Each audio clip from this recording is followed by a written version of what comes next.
ब्रह्ममुरारिसुरार्चितलिङ्गं निर्मलभाषितशोभितलिङ्गम्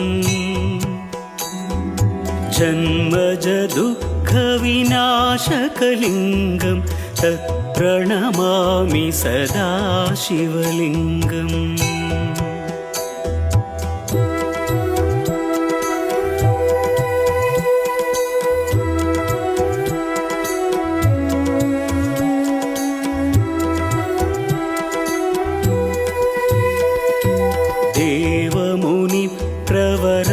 देवमुनिप्रवरार्चितलिङ्गं कामदहनकरुणाकरलिङ्गम्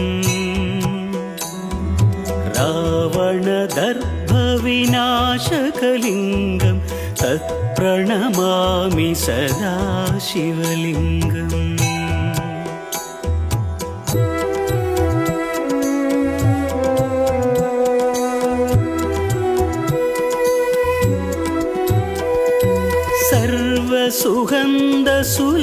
सर्वसुगन्धसुलेपितलिङ्गं बुद्धिविवर्धनकारणलिङ्गं सिद्धसुरासुरवन्दितलिङ्गं तत्प्रणमामि सदा शिवलिङ्गम्।